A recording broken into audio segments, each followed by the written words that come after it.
Let's get joined up.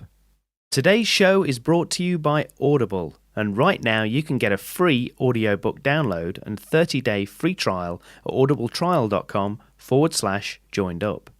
There's over 180,000 titles to choose from for your iPhone, Android, Kindle or MP3 player. So thanks for tuning in to the Joined Up Writing Podcast, a regular show about all things writing, including interviews with authors, screenwriters, and key figures from the publishing industry, plus loads of hints, tips, and inspiration for all kinds of creatives. You can follow us on Twitter at JU Podcast, leave a quick iTunes review, or just tell a friend. Right, cue that cheesy theme tune. Put down your pen and stop your typing. Grab yourself a drink, 'cause it's Joined Up Writing. Yes, hello and welcome to the Joined Up Writing Podcast, where a little procrastination can go a long way. I'm Wayne Kelly and it's episode 103, bringing you an interview with Jessica Abel, writer, creative professional, tutor, cartoonist and author of the brilliant book Growing Gills, How to Find Creative Focus When You're Drowning in Your Daily Life. Jessica is full of wisdom and ideas to help you find focus and achieve more with your work, so stay tuned for that. Before that, I wanted to remind you to sign up to the Joined Up newsletter. It's completely free, takes seconds, and all I need is your name and email address. As soon as you sign up, you'll be able to download a free, inspirational 10 tips for surviving the first draft and beyond, and the 3-act structure template I use for structuring and editing my novels. So just go to joinedupwriting.co.uk and click on the tab that says newsletter and free stuff. Speaking of that 3-act structure template, that's quite a mouthful, that's something I actually use when I'm doing the structural edit of my novels. I'm naturally a pantser and tend to fly by the seat of my pants for much of the first draft of my novels, and then think about the structure as a series of beats, including the inciting incident, the midpoint twist, and the disaster towards the end of Act 2. And it kind of helps me knock the story into shape and make sure I'm maximising the tension, the conflict, and emotional impact of the narrative. However, for the follow-up to Safe Hands, I'm going to try something a bit different. I've already written the first 7,000 or 8,000 words, but now I'm pausing to do some plotting and outlining. I know. Dangerous. So to be clear, I'm not going to map out every single tiny detail of the story. That's not for me, and the fun for me is the part where I like to give the characters room to breathe more life into the world. But I am going to lay out the beats of the narrative so that I've got signposts for the destinations I want to try to get to from act to act. And in a way, it kind of relates to some of the topics I discussed in today's chat with Jessica, in that I want to make sure the time I schedule for working on the novel is as effective as possible, because fitting the work around my day job and other commitments means writing time tends to come in lots of small blocks, sort of 1 or, if I'm really lucky, 2 hours at a time. And I want to be able to sit down to work on a chapter or scene and have a clear idea of where I'm heading. With regards Book 1, current title Safe Hands, I have had a couple of nibbles from the submissions process. I've had a full manuscript request, and for those of you unfamiliar with the process of submitting to agents or publishers, you usually have to send a covering letter synopsis in the first few chapters of your novel, and if the agent or publisher likes what they've seen, they may ask you to read the full manuscript. Now, of course, that doesn't mean they'll then take you on or, give you an offer of representation, but it's better than the usual no reply or instant rejection. And I've also had some more positive feedback from fellow writers and an offer of a personal introduction to another agent. So things are beginning to happen, and let's just say I'm cautiously optimistic and really, really grateful for all the help and support I've received so far. So thanks for that. For the people that have done that, you know who you are. All of which has helped me to focus my mind on Book 2 and also sown the seeds for what I hope could become Book 3. But speaking of creative focus, let's get to today's interview with Jessica Abel. So Jessica is an American comic book writer, artist, author and creative professional who's written and created several works including Life Sucks, Drawing Words and Writing Pictures, La Perdida, Out on the Wire, Trish Trash, Rollergirl of Mars, and the book I mentioned at the top of the show, Growing Gills, How to Find a Creative Focus When You're Drowning in Your Daily Life. Now, I spoke to Jessica a few weeks ago, and I know you'll be inspired and informed by what she has to say. Okay, Jessica, thanks so much for joining me on Joined Up Writing Podcast. Really appreciate it. So, first of all, why don't you tell us whereabouts you are in the world and how things are going at the moment? Hi, thanks for having me. I'm really excited to be here today. I am physically in Philadelphia, Pennsylvania, in the US, Hmm. and I am a cartoonist and author and coach and teacher. And I think we're going to talk about a lot of those things today, right? Yeah, absolutely. Yeah, and there's a lot to talk about, as you say. You've got lots of hats, different hats that you like to wear. So Hmm. the reason that I got in touch with you initially for this was on the back of your creative focus workshops and your book, Growing Gills, and how to find creative focus. So why don't you start off just by telling us about those workshops for a start, how they came about and what you wanted to achieve with those? Well, I have been a classroom teacher at the university level, art school Hmm. prof for close to 25 years.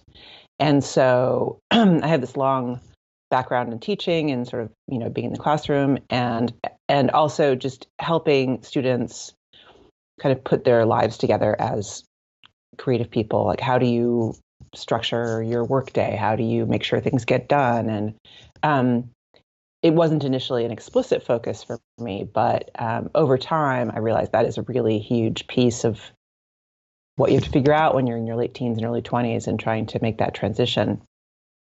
And that um, then colored a lot of stuff that I've done since then. And of course, I myself had to figure that out. So there's Sure. a lot of that as well.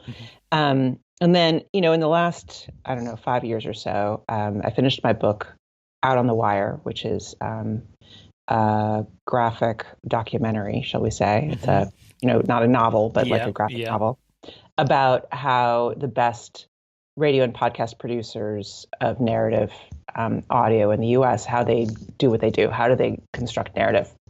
So following on from Out on the Wire, the book, that I built my own I made my own podcast, which is a narrative podcast, a fully scripted podcast that is also about how to create stories and how to build narrative, which I think would be really interesting to your listeners. In fact, I mean, Yeah. the book is centered around how radio and podcast people do it, but the lessons in there are really for anybody who wants to create narrative.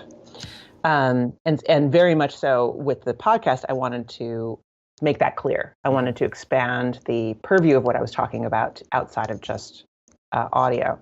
And so there's a kind of pedagogical angle to it. There were challenges at the end of the episodes, and I had an online group that went along with that, where people could post their work and get response from other people in the group and some from me and my producer to a certain extent. And that was really a great group. Just really a lot of really great stuff came out of that.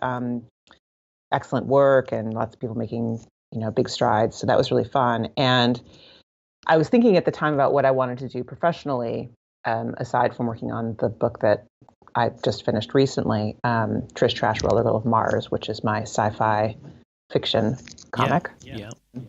And was sort of thinking, well, what about creating some kind of independent teaching, some kind of workshops or online group or online course or whatever about narrative. And so I asked this group and my email list, what is it that you need from me? If you wanted a thing from me having to do with making your work, what would it be? Hmm.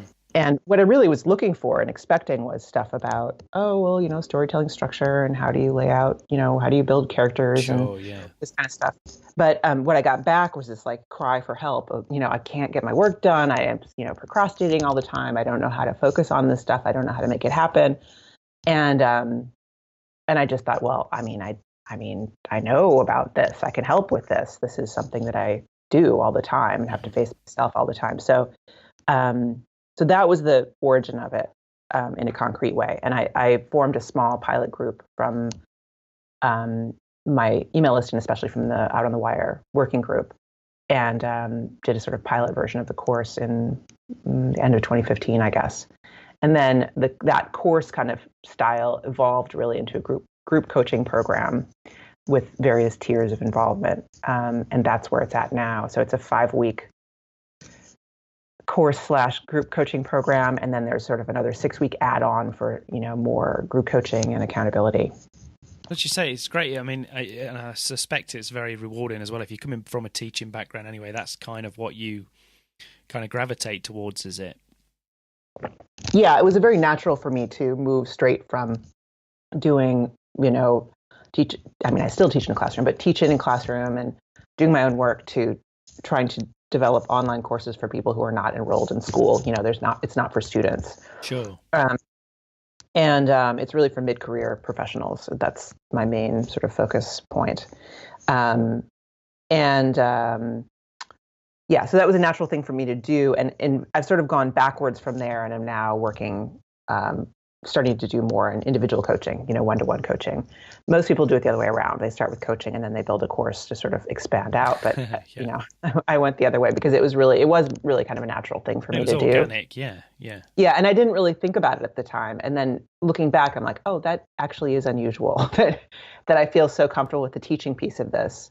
And I had to sort of learn the business piece and the coaching and the other stuff. So, as you say, it is a workbook. There's lots of exercises and things in there, and something that resonated with me, and it's kind of quite early on in the book, but was this idea of idea debt and how having too many active projects on the go can sort of muddle you and can slow your productivity. And it's just kind of not. I mean, I speak from personal experience. It's something that I've definitely struggled with, and I know a lot of creative people. We're creatives, aren't we? So we're kind of drawn to the new idea and let's create something, let's have something different. But what we tend to find is over a period of time, there's so many things that we want to do that we sometimes struggle to focus on one of those. So tell me a little bit more about that. What is idea debt for people that don't know, and how you came to realize it? Because presumably that was something that you had an issue with yourself at some stage. To a certain extent, yeah. I mean, I almost see it more in students than I see it in myself, but definitely there's an element of that for everybody. And I mean, even people who don't think of themselves as creative, they have the same kind of issue. And to make a connection between the Creative Focus Workshop and what we're talking about now you're talking about Growing Gills, which is my book that I wrote drawing on Creative Focus Workshop material and is this sort of hands-on workbook. There's a workbook element, there's a reading element, but it's a very hands-on book to help you deal with these issues independently, like DIY. So yeah, idea debt is the term idea debt came from cartoonist Kazu Kibuishi, who I was interviewing for Out on the Wire, actually, for my podcast. And we were talking, he's very thoughtful about his own process and regularly posts on Twitter and other places for his fans about the creative process and what that's like for him. And I had initially actually interviewed him because he had this tweet that went viral. It was really huge. And in fact, the other day, a student of mine showed me a tweet which was clearly plagiarizing Kazu that had also gone viral recently. This is it's the exact same phrasing and the exact same, it wasn't quite the same words, but almost. Anyway, it's funny. But it's a tweet about the creative process, which is goes through these, I think, 6 steps, which is 1, this is awesome. 2, this is hard. 3, this is terrible. 4, I'm terrible. 5, I forget how he put it, but basically I can see we're getting somewhere. And then 6, that was awesome. Yeah. I've also subsequently written about that, and there's a bunch of different psychological models for what explains that, and that's a really common kind of thing. It's also known as the dark forest. But in the process of talking about that, he talked about this concept that he had of idea debt, of being overwhelmed by all these ideas, and really the way Kazu talked about it, what he was specifically referring to was essentially perfectionism, where if you sit and look at an idea, think about an idea too much without taking action on it, and if you pay attention to its entirety and how big and significant it's going to be for you, you will get frozen. You won't be able to take action because it'll feel too difficult. And that was the main thing he was talking about. But he was also talking about this thing of having so many ideas, and that's kind of. So I've sort of divided it into these 2 different directions, right? One is carrying all this stuff, and the other is perfectionism. And they're highly related things.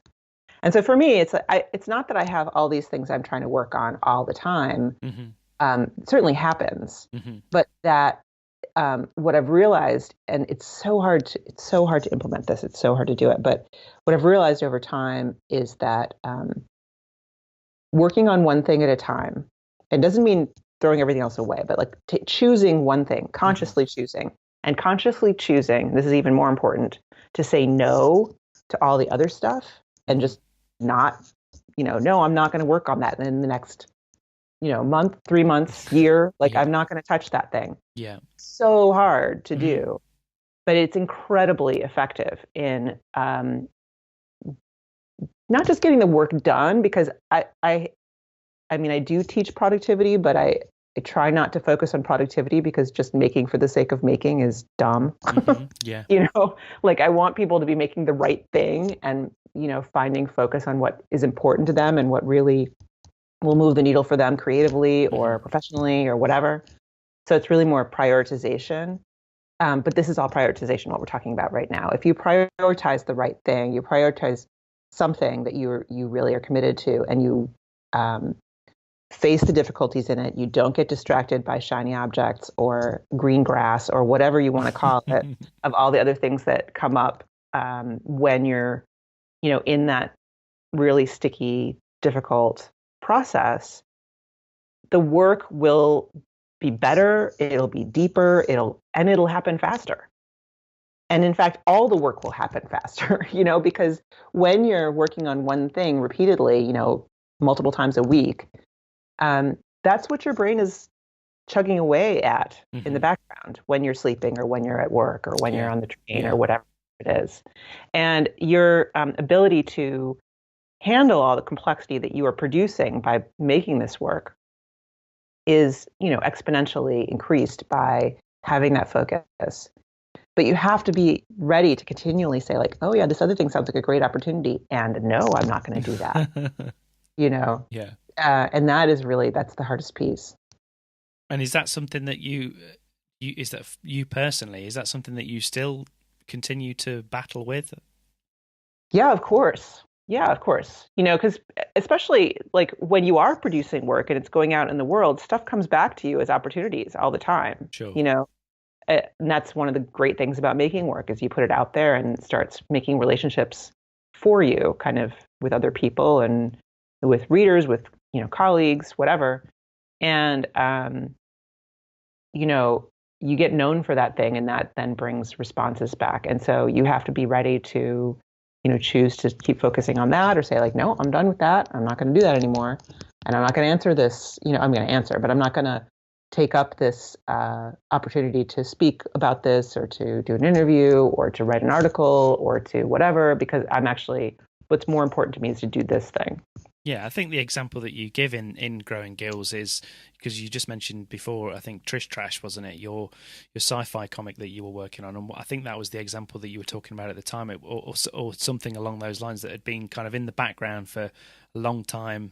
You'd kind of picked it up in between commercial projects and all that kind of thing, and it was there, and it was kind of bothering you. It was there all the time, sort of hanging over you. Is that right? Yeah, and it felt like a really heavy burden to carry with me. Because it was always this it was just taking up a part of my my bandwidth, even when I wasn't consciously thinking about it. It's there, like, oh, I got to get back to that thing. And it took me 12 years to finish, which is just like mind boggling. And I wrote a huge article about that, actually, in November or something like that. I posted it, and your readers might be interested in the whole sordid story. But I'm proud of the book. I'm happy with the work. I'm really glad that it exists, but I am not happy with how I allowed that to drag on in that kind of way. And really, every time I would come back to it, all this ramp up time, all this sort of like getting familiar with the world, remembering how to draw everybody, the voice, everything. Yeah. I think that's similar with writing, prose writing. If you're writing a novel or something like that, I think, especially with a novel, because it's such a big project, as you say, like a graphic novel or anything else, such a big project, and it's so much better when you can sort of live in the world for a while. As you say, just focus on that one project. Your characters inside out, the world. In your case, how to draw them, physically draw them, or whatever, or how they talk, or whatever it might be. And as you say, it doesn't take that long. You step away from it for like a few weeks or a couple of months or or a year or two or however long it is, and it's so much longer to get back into it, isn't it? Mm-hmm. And it can be okay, they can, I don't want anybody who thinks like, oh my gosh, I've stepped away from my thing for 6 months. I'm doomed. Like, you can get back to it. It just means that the overall process is going to take longer because you have the sort of ramp up to a new project, it's, and then then finishing that up and wrapping it up and then ramping back up to your old thing. And that's all adding. It's called context switching, and that context switching time is a huge tax on your productivity. It's a little bit like exercise, the same sort of thing. If you find if you run or whatever, if you're doing it regularly, you get to a point where it's not easy, but it becomes a little bit easier, and you can run a little bit further or whatever it is exercise that you do. But you find if you have a big break from it, it just takes that little bit longer to get going and get back up to the level and the speed and everything else that you were at before, doesn't it? Yeah. Well, and really it comes down to a granular level too, where if you think about how you run your day, if you're constantly jumping into your email in the middle of whatever, you have to organize your thoughts to answer an email, sort of pull the various threads that need pulling in order to, have the answer for the person. And then you have to get back to whatever you were doing before, which number one, you have to remember what you were doing before. And then you have to, again, sort of like orient yourself and get yourself centered in that work. And if you don't, that's just a necessary quality of switching like that, context switching like that. And it can take, depending on the project, it can take, 5 minutes, it can take 20 minutes, it can take an hour. Some people, I've heard coders say, who are working on, creating computer code, that like, to really get into the mode, it can take them 45 minutes or an hour to like really remember all the details and kind of like be in the zone. And so in the sort of attention economy that we live in with interruptions constantly, if you don't really make choices about when are you going to do what and enforce those choices, you're losing you're losing a quarter of your day to context switching. Mm-hmm. Yeah, for sure. And another aspect that you kind of touched on it a little bit earlier when you were talking in your introduction, but this idea that it's not all about productivity and it's not about how hard you work on something. Washing machine works hard. It doesn't mean that it's particularly churning out amazing material or anything else. But this idea that, because I think sometimes with a lot of writers or artists or whatever, we feel like we either do it as a hobby and we don't really care about it, or we have to try and make a living out of it or whatever, and there's kind of no in between. But you kind of argue in Growing Gills that even if you are doing it as something that is a hobby, or it's something that you do in your free time, that doesn't mean that you should take it any less seriously or work any less hard on it to kind of improve it and get better. Is that fair to say? Absolutely. Yeah. I mean, I have all respect for people who are serious amateurs. And, there's hobby level, which is sort of like, oh yeah, I do a thing, I write some stuff. Mm-hmm. And then there's being a serious amateur, where it's not so much that and it's just my word, whatever, I'm defining these for myself. This is not like something the dictionary will say, but sure. I feel like somebody who's in that place is somebody who's very serious about their craft, but they don't, and this is what's important to me, is that they don't stake their, they don't condition their work on what they're being paid for it, or if they're being paid for it. That's not how they value it. It's not how they value it, and not how they decide if it's important or not, and if they're going to do it or not, if they're going to devote time to it or not. And I think there's absolutely nothing wrong with wanting to be paid and being paid for your creative work. There's nothing wrong with that. Mm-hmm. But I think what I see all the time is there's this confusion between, I don't like my job, I do like doing this creative thing, therefore I should make this into a job. Mm-hmm. And then getting really confused about what that would take, like what effort that takes and what kind of seriousness it takes about the business side. Mm-hmm. I teach in art school. So I see this constantly, mm-hmm. where, students are like, I love art, I want to make art. People have always told me I'm good at art. That's mm-hmm. great. So I'm going to be a professional artist. It does not follow Yeah. Being a professional artist is a separate, completely separate skill set. This skill set of building a business around writing or art or whatever it is a full, complete skill set Mm-hmm. that you certainly can, like if you're a good writer, you will lean on that ability in your copywriting for your business, Mm-hmm. and writing website copy and so on. But writing copy for your website is utterly, utterly different from writing a novel. Sure, yeah. And you have to understand the difference between those things, and you have to be ready to devote your time and energy to learning those skills and have respect for those skills. That those are real things. It's not something like you can just improv your way through and expect it to work. Because most people, who want to create, what they want to do is create, and then they want to just have people find them. Yeah, absolutely. Magically. Yeah. As you say, they just want to be discovered, and then somebody else can take care of all that other side of it. They just Which would be lovely. The fun stuff. Yeah, exactly. It just doesn't happen for 99.9%. like every once in a while it happens, and that's the case everybody holds up, right? And it's like, look, see, it happened. Yeah, well, it can, but that's not less a plan. Less than 1% of the time. Yeah. Yeah, less than 1% of 1% for Yeah. sure. Like it ever happens, and even when it looks like it's happening, it usually isn't. It's usually the result of years of assiduous labor then looks from the outside like instant success. The 20-year overnight success, yeah.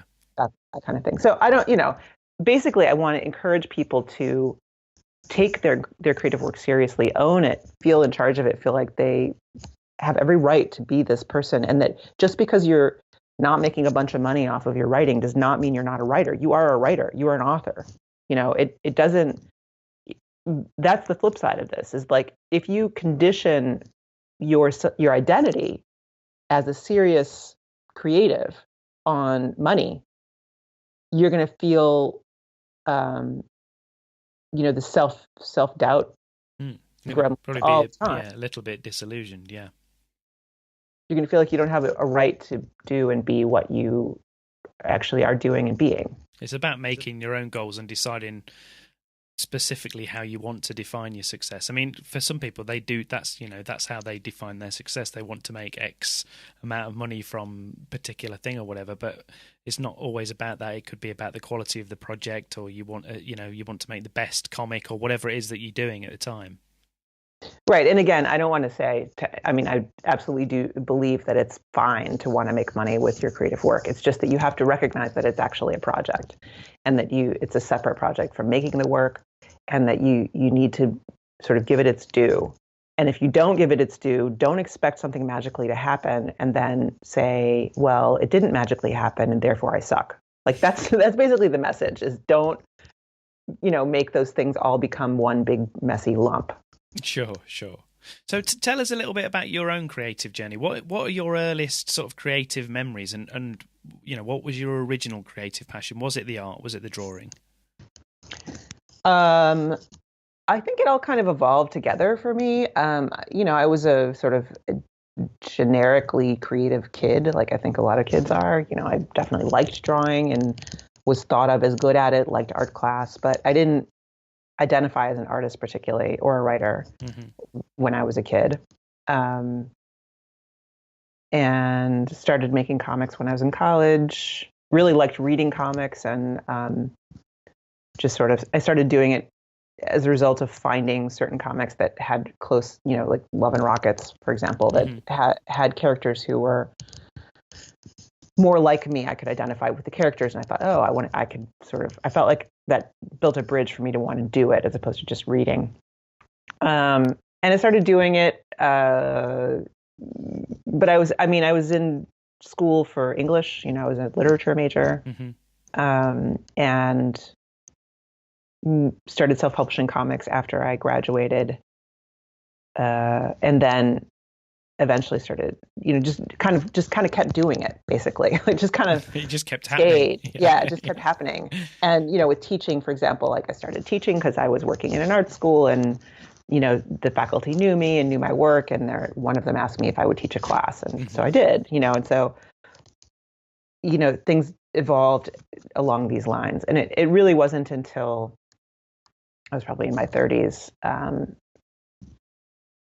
Yeah, like mid to late 30s when I started getting, I don't know, there were different phases where I tried to do different things. Like I tried to write scripts and I tried to do other stuff, and none of that really panned out. Yeah.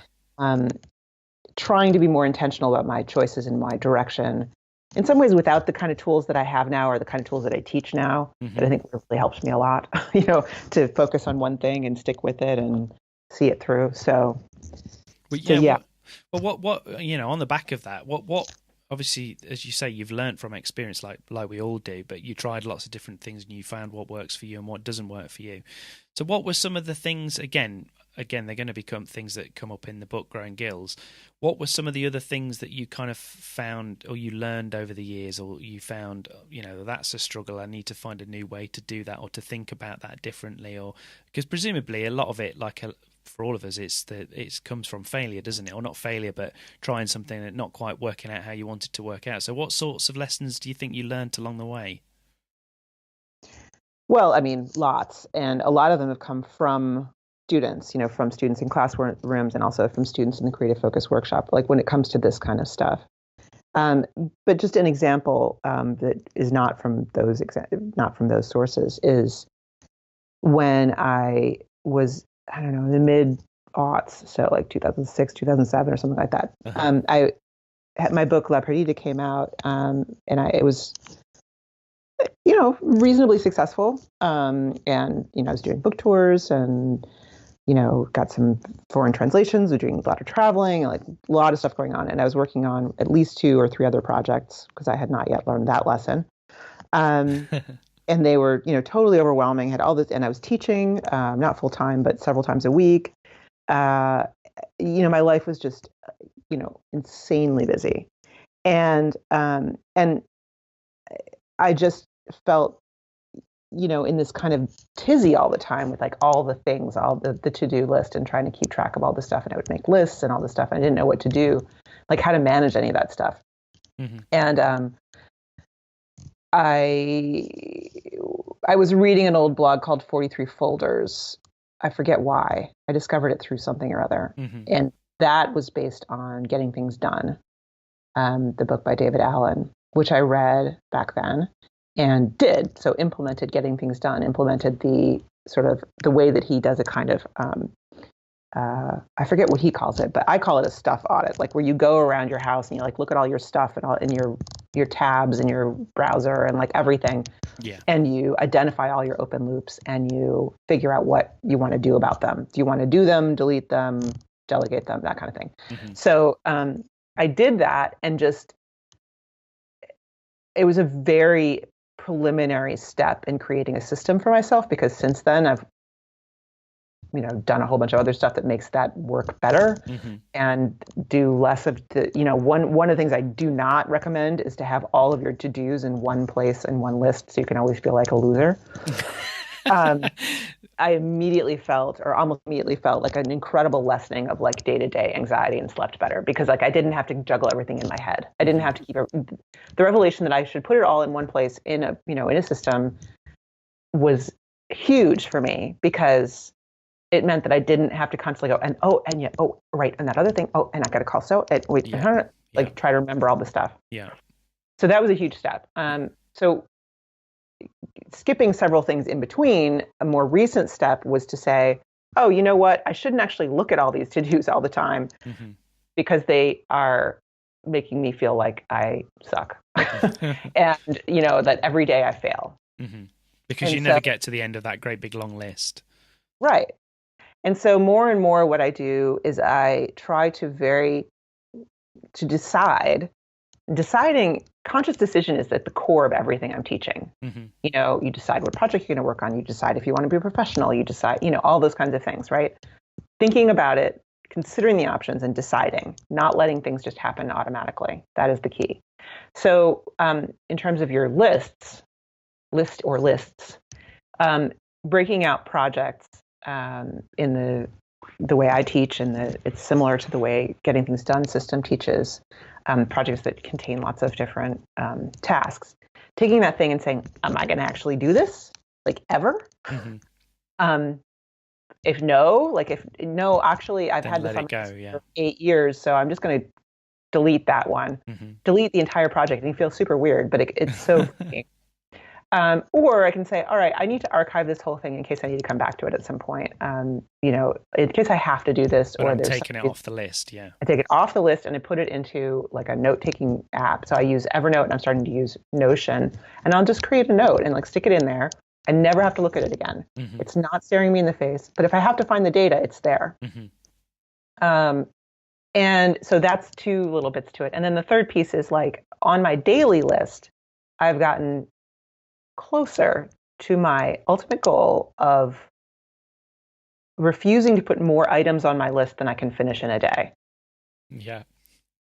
So like whatever, and I use calendaring, like I use a list that's like has deadlines on it, even if things don't have deadlines, in order to get them to pop up at the right time. Yeah. Which David Allen's system is different from that.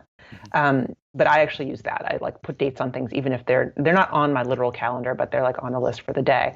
But I have to look at the calendar with it and go, okay, I actually have 2 hours that day to fill with stuff. Is this 2 hours worth of stuff? No, this is 8 hours worth of stuff. Okay, let's move some stuff. Let's take it off the list. So that you're realistic, yeah. Yeah, and getting really realistic about how much time do you literally have in your day. And, additionally, I'll say like, okay, so I have 8 things on my list. That's doable, except they're from 8 different projects or 8 different tasks that I need to do that are unrelated to each other. I'm not going to get through those because there's too much context switching. So let me take these 3 things from a different day that I was going to do on this one thing, and swap them so that I have more coherent blocks of time where I'm doing something that's like one related, thing. Yeah. That one thing feeds into the other, and you're using the same sort of headspace. Yeah, you have the same, assets open, like a document, whatever, and you kind of do all the things you have to do with that. A bunch of emails you need to write, put them on one day.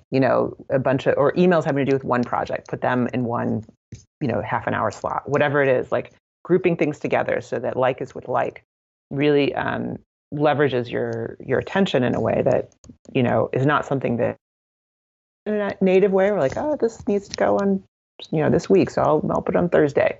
But thinking a little bit more about it is really, really helpful. And just as you say, being more conscious.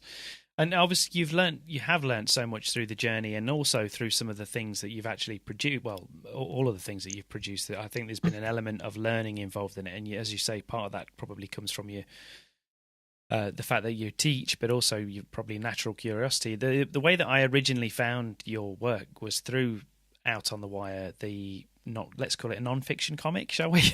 That you mentioned. That was how I kind of first came across your work, which I loved, and it just feels so original. And you've kind of given us a little bit of a sense of what it is, but it's it's kind of a really sort of detailed behind the scenes look at how non-fiction narratives and storytelling kind of work and how they're created for podcasts like This American Life, and Radio Lab and stuff like that. And it's a really original project, and I love the fact that you're even a character in the book, and we see you kind of going on this journey yourself and learning about it. How did that project come about? Because it's such an original project, and tell me a little bit about how it evolved and what you learned from it. So that project stems from a comic book length book that I did in 1999 for This American Life. So back then, Ira Glass called me up and asked me if I would do a comic about how they make their show as a pledge drive premium. So I don't know how many of your listeners are not in the US, but probably a lot. And we have this weird system with our public radio where it's not actually public, it's just nonprofit. Yeah. So it's not paid for by government. Listeners pay for it and sponsorships. So one of the things we do is a couple times a year, there are pledge drives. So the people get on the air and they're like, hey, give us money, support us. You're most important, blah, blah, blah, blah, blah. And it's incredibly annoying. So one of the things that Ira Glass is famous for in those circles is being funny and interesting in pledge drives. Like he comes up with funny premiums, meaning gifts to give to people who little pledge. Bonuses, little bonuses, exactly, that are enjoyable and different and break up the monotony of the give us money, give us money, give us money. So that was what this was for. Literally, it was just meant to be like almost a throwaway little gag gift for a pledge drive premium. And what Ira didn't know is that he hired me, A, and B, that comics are just an incredibly time intensive and just intensive Yeah. Yeah. format. And he kind of, in his mind, without really thinking it through, he sort of had this image of it as being sort of like they were going to be depicted as superheroes or something, which is ridiculous, especially since like he knew what my work looked like. So I don't think he really thought that, but there's just No. this kind of like vision, You thought that'd be Anyway, a cool so thing to do, yeah. yeah, he didn't. I mean, he never asked me for that. I'm not, but he definitely thought it was going to be lighter than it was, and so it was this really intensive, like 3 or 4 month project. This book that I'm really proud of. I think it's very good. And what it does is walks through the stages of This American Life episode, how the episode is built from pitch letter to being on the air, and is based loosely on a talk that Ira would do at the time where he would talk about how this stuff worked. And the reason all that was so significant is that at the time, there were zero sources of information about how narrative audio is put together. There were no books. This was basically pre-internet to speak of. There was nothing. And so my book, Radio and Illustrated Guide, became by default almost like the textbook of the up and coming generation of narrative audio, narrative radio people. And so, but basically, that book continued to sell. I continued to meet people in the weirdest places. Like one time, I met a guy in Finland whose brother had become a radio producer because of my book, and all the weird stuff like that. It was very, very cool as a cartoonist to have that kind of effect on the world. But also kept selling, and I kept getting royalty checks, 10 years later from this little tiny book, which, by the way, you're a writer, how few royalty checks anybody sees, right? Yeah. So that was a thing. I noticed that. Yeah. And I thought there's definitely room for more having to do with this. There's something I could do more with this. And so I went back to Ira. He was like, that was too hard. I don't want to do that again. And between the two of us, we came up with this idea to basically, and I think for very good reason, expand the palette outside of This American Life and say, well, look, this is a very different time now. I guess at the time it was 12 years later or something, than it was when we started. There are a bunch of new shows. And at the time, we're talking 2011 when I'm proposing the book, I guess. This is pre-serial, pre-boom. Yeah. Yet already there were a ton of new radio shows, mostly at the time, happening. And just all these people had sort of taken what Ira had done and run with it in totally different directions. And that was very exciting. And so then I was able to get introductions to all those shows. And of course, since Radio and Illustrated Guide had been out there for all that time, basically everybody already knew who I was. So that was very helpful. Yeah, you had an in, yeah.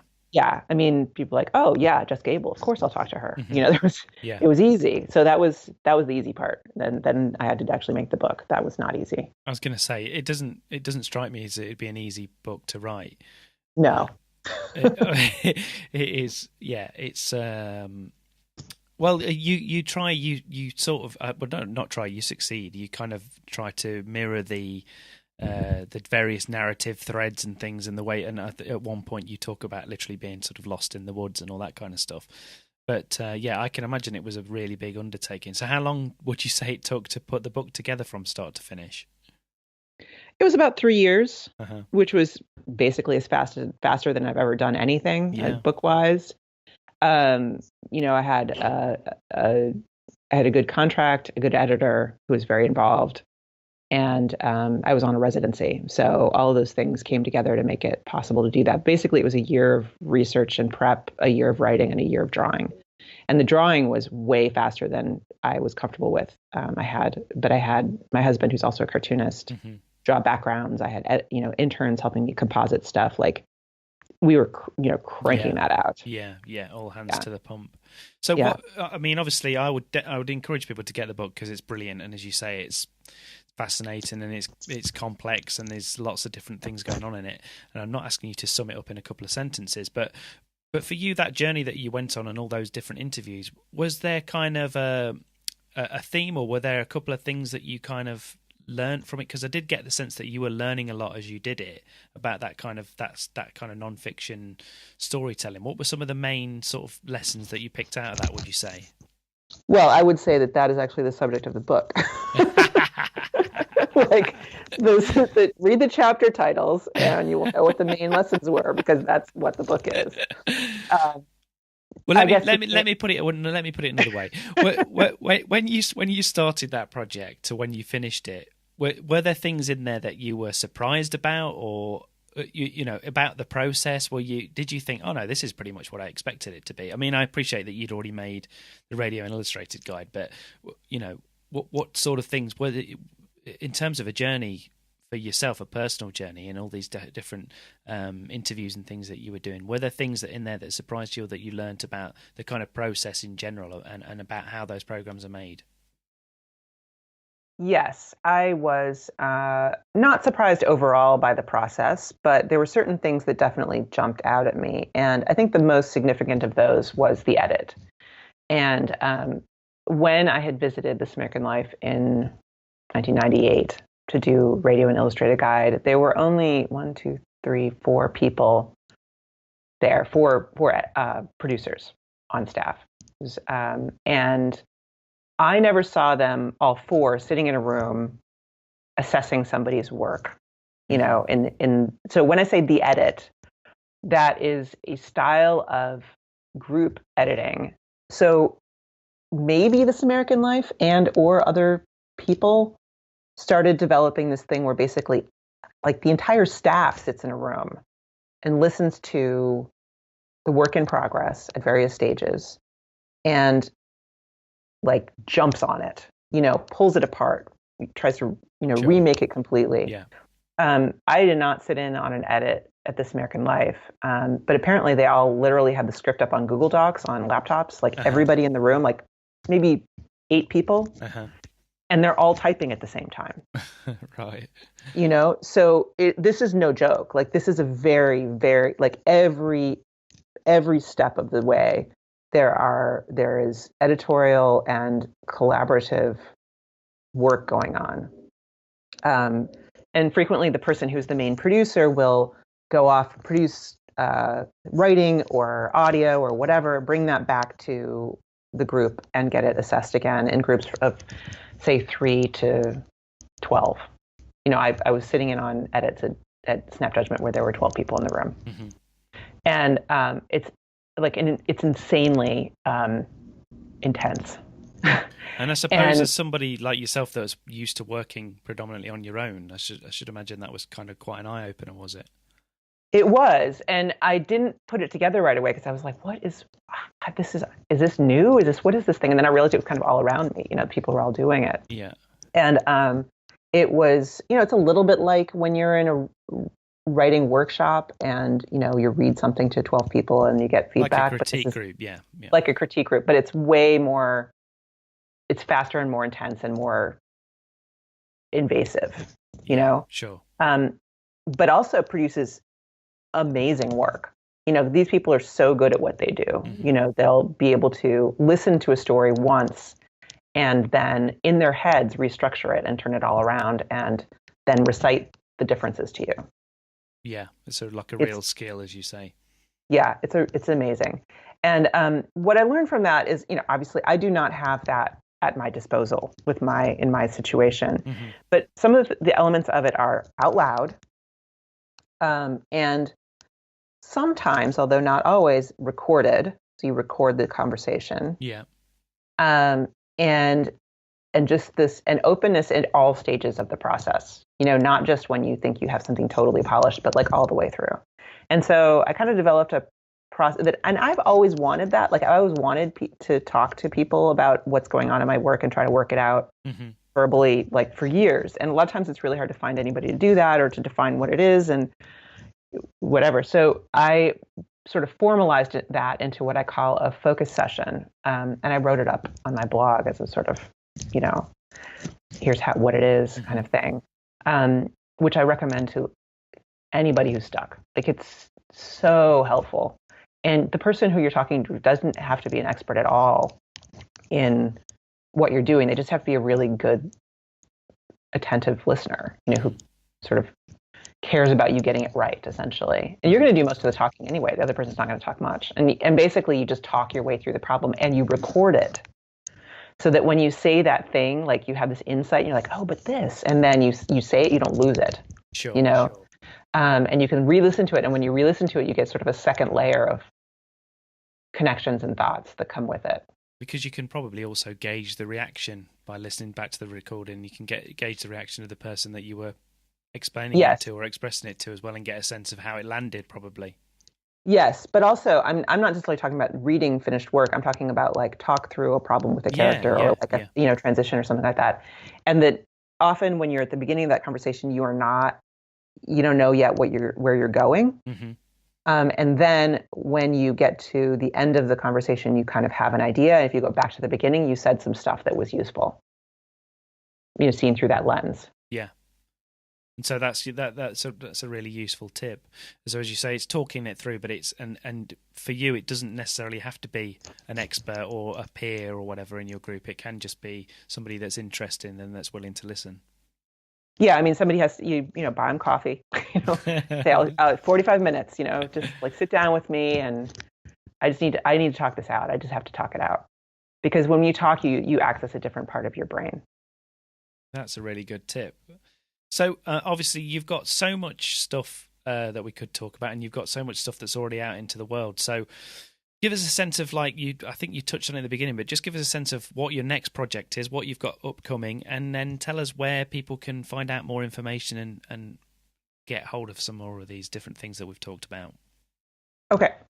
So I am not working much on a book right now, which is a conscious choice for me. Like I'm trying to allow more space between things. And I'm, Trish Trash just came out as a collected book. And so I'm doing a little bit of, signings and for that. Yeah.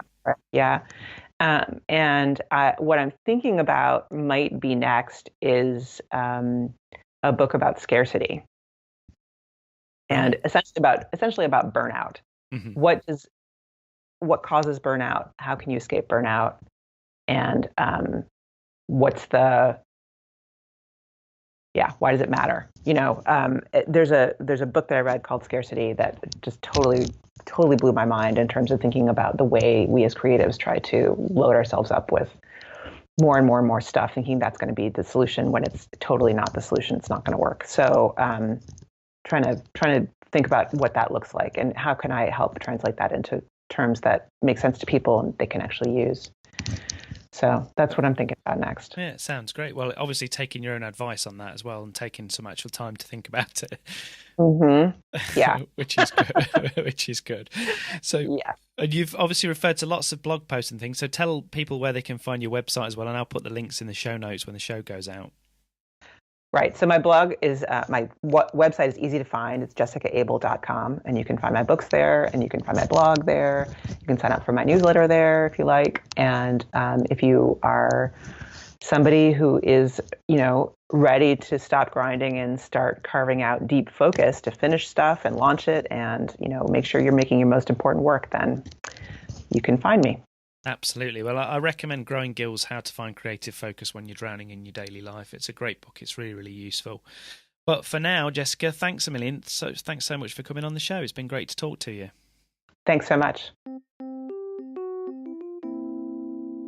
Okay, thanks again to Jessica, and I really do recommend Growing Gills, How to Find Creative Focus When You're Drowning in Your Daily Life, and Out on the Wire, as well as checking out Jessica's website and blog for loads of other useful articles and books. And I'll put all of those links in the show notes over at joineduprighting.co.uk.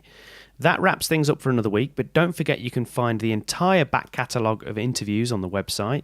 Sign up to the free newsletter to get your goodies, and make sure you subscribe at Apple Podcasts, Stitcher, Spotify, Overcast, or wherever else you get your podcasts to have the show downloaded automatically every week. Also remember to get in touch with all your writing news, views, questions or comments, and tweet me with where you're listening and why you enjoy the show, and I'll give you a mention in a future programme. Look out for the next episode when I'll be chatting to crime writer Victoria Selman. Until then, thanks for listening. I'm Wayne Kelly. Happy writing and reading, and I'll see you next time.